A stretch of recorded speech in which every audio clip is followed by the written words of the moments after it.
On commuters who use the LIRR will have to really rethink their rush hour commute now that Nassau and Suffolk counties are reopening today. Joining us this morning is LIRR President Phillip Eng to explain the changes to train service. So good morning to you, sir. Thank you for joining us this morning. Appreciate your time.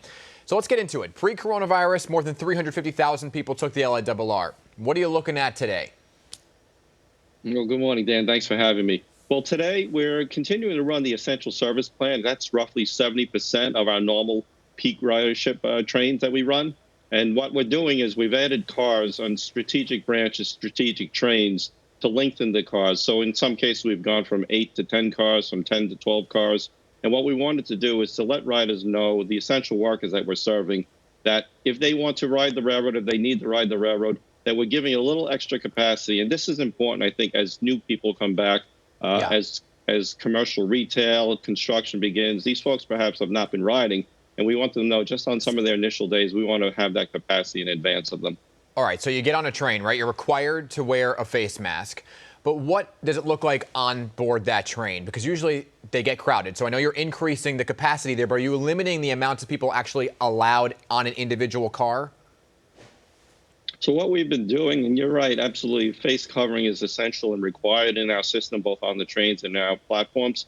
But what we're also doing is that we're messaging very strongly so folks know that they can actually walk through the car. If they see one car that they think is a little bit more crowded than they'd like, they can move to another one. We're seeing that every day in Jamaica here behind me.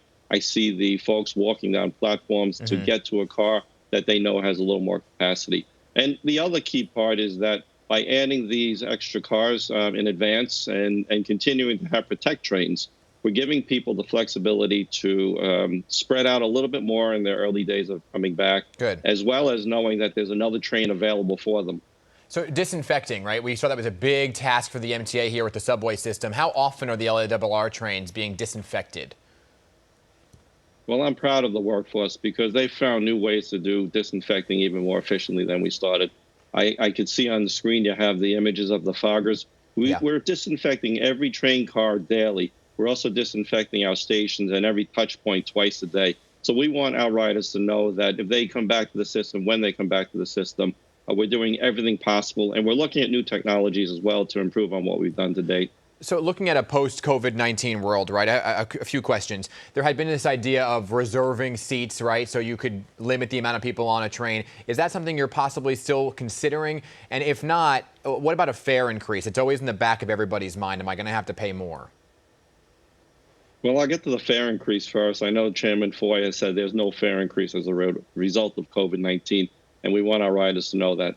The part with regards to the ability for riders to rethink what the future will be, it's the ability to know that they have the information in front of them, the real-time information. They can plan their trips ahead.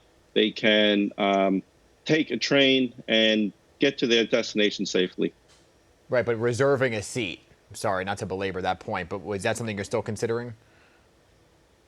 We're looking at a lot of things. Reserving a seat operationally is a challenge with regards to the way our system is set up. But we also know that there's an opportunity for perhaps something, I'll dub it reservation light, where perhaps our riders tell us what trains they plan to take. Understood. And we could use that information to better plan how we provide train service, and also maybe share that information back to the riders so they can plan their days knowing what their potential riders are taking as well. And lastly, you know, I spent a lot of time talking about the ridership, but I also want to talk about the employees. They are on the front lines right there, keeping the system up and running, right? So what safety precautions are you keeping in place for them moving forward? Is it temperatures being taken maybe at the start of the shifts?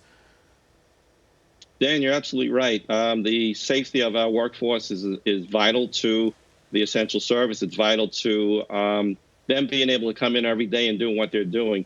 They're heroes moving heroes. And what we've done is we've not only provided them the appropriate, proper PPE, and they're wearing face coverings to protect themselves, to protect their colleagues, but we're providing them all of the necessary hand sanitizations. We've reinvented some of our work policies, and we've reinvented how they're going about their daily activities. All of our train crews, as the riders come back, will see they're wearing face coverings, hand sanitization, and again, giving them the ability to get their job done, because Long Island Railroad is vital to not only the getting out of the pandemic, but as we restart the economy. Absolutely. It's a lifeline for so many people. Hey, thank you for your time, sir. Philip, I appreciate it. And thank you to all the frontline employees that you have there keeping everything up and running. A big, big appreciation to them. Thank you very much, and we look forward to more opportunities to share information with the riders. You're welcome back anytime, sir.